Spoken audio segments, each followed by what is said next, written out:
Bonjour à toutes et à tous. Un vent de fronde souffle sur Ndélé, et ce n'est pas une brise légère, loin de là. Depuis 2 jours, la ville est à l'arrêt, les habitants en colère accusent des mercenaires de Wagner d'avoir fait disparaître un transporteur. Est-ce un nouveau chapitre de la domination opaque de ces forces étrangères? Pour décrypter cette situation explosive depuis le studio C de Corbeau News Centrafrique, je suis ravie d'accueillir Gisèle Moloma, notre journaliste de terrain. Bonjour Gisèle. Bonjour Adèle. C'est effectivement une tension palpable qui étreint Ndélé et les faits que nous avons pu recueillir sont pour le moins troublants. Depuis vendredi, les activités sont bloquées dans cette ville de la préfecture de Bamingui-Bangoran après la détention illégale d'un transporteur par des mercenaires du groupe Wagner. Ses proches restent hélas sans nouvelles de lui, ce qui ajoute à l'inquiétude générale. Une détention illégale qui fiche toute une ville. Gisèle, comment en est-on arrivé là? Qu'est-ce qui a déclenché cet incident avec un simple camion de transport? C'est une histoire qui commence mardi soir, Adèle, lorsqu'un camion en provenance de Bangui arrive à Ndélé. À l'entrée de la ville, des éléments du groupe Wagner ont stoppé le véhicule pour une fouille. Les mercenaires suspectaient le camion de transporter des munitions ou d'autres produits considérés comme litigieux.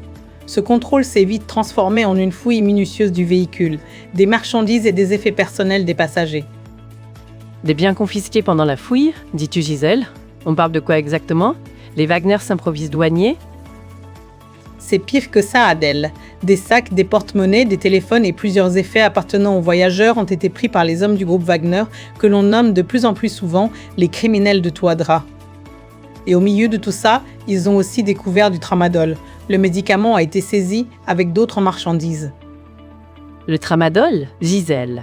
Ce fameux antidouleur que l'on essaie de criminaliser à tout va, mais la population ne conteste-t-elle pas ce genre de confiscation? Le tramadol n'est-il pas avant tout un produit pharmaceutique légal, même si son usage détourné peut poser problème? Exactement, Adèle. La population ne comprend pas. Elle refuse de voir ce médicament assimilé sans distinction à une drogue. Et la colère autour du tramadol est d'autant plus vive que des habitants accusent les mercenaires du groupe Wagner de contrôler eux-mêmes une partie importante du commerce de ce produit en Centrafrique. Selon de nombreux témoignages reçus par Corbeau News Centrafrique, les Wagner achèteraient du tramadol en grande quantité à l'étranger, notamment en République démocratique du Congo, avant de le faire circuler et de le revendre dans différentes villes du pays. C'est tout bonnement incroyable, Gisèle. S'ils sont eux-mêmes impliqués dans ce trafic, comment peuvent-ils justifier de saisir le même produit chez de simples voyageurs ou commerçants? C'est une contradiction flagrante qui doit provoquer la rage. C'est précisément ce qui fait monter la tension à Ndélé, Adèle. Pour les habitants, cette situation est intolérable. Ils estiment que ces mercenaires ne devraient pas pouvoir confisquer les médicaments et les biens des citoyens à leur guise. Et l'affaire a pris une tournure bien plus sombre après cette fouille. Le chauffeur et le transporteur ont été arrêtés et conduits dans une base contrôlée par les mercenaires. Le chauffeur, lui, a été libéré quelques heures plus tard. Mais le transporteur, Adèle, lui, reste détenu. 4 jours après son arrestation, Gisèle, et toujours aucune nouvelle du transporteur, c'est absolument délirant. Ses proches ne savent même pas s'il est vivant ou mort.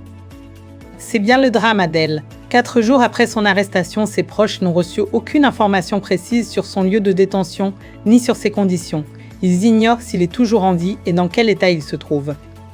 Cette absence totale d'informations a rapidement nourri les plus grandes inquiétudes à Ndélé, et même la crainte d'une mort a commencé à circuler, ce qui, bien sûr, a provoqué une colère immense. Une mort en détention sans la moindre preuve ni communication, c'est ce que craignent les habitants. Ndélé est donc devenue une ville morte, c'est ça, Gisèle? C'est malheureusement l'expression qui convient à Adèle. Depuis vendredi, une partie importante de la population a cessé ses activités. Le marché est fermé. Les commerçants ne tiennent plus leurs étals comme d'habitude et plusieurs boutiques restent closes. Les rues de Ndélé sont largement désertes. Samedi, le mouvement de protestation s'est poursuivi. La ville fonctionne au ralenti depuis 2 jours, portée par cette colère contre les agissements attribués aux mercenaires du groupe Wagner. Pour les habitants, cette affaire ne concerne plus seulement le transporteur détenu, elle renvoie aussi aux contrôles abusifs exercés par les mercenaires sur les axes routiers, aux fouilles des voyageurs et aux confiscations de leurs biens. Donc les Wagner sont omniprésents sur les axes routiers de la région. Ils mènent leurs propres opérations sans le moindre cadre légal?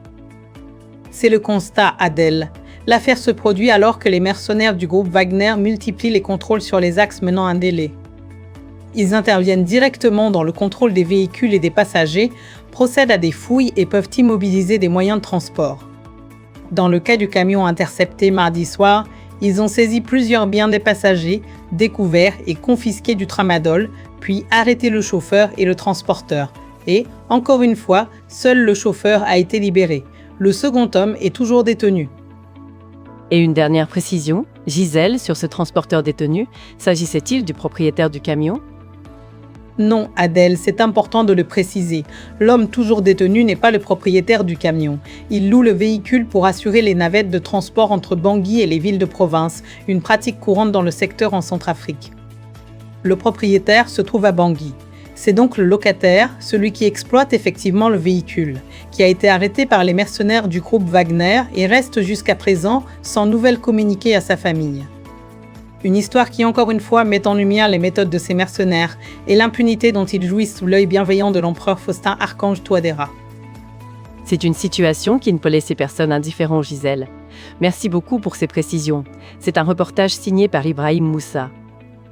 Et n'oubliez pas, chers auditeurs, pour nous alerter ou nous faire parvenir vos informations, vous pouvez nous contacter via WhatsApp ou par téléphone au 335 50 50 50 50 13, coup prom 55 ou au prom 67 37 37 37 37 37 37 11. Merci à tous de nous avoir écoutés.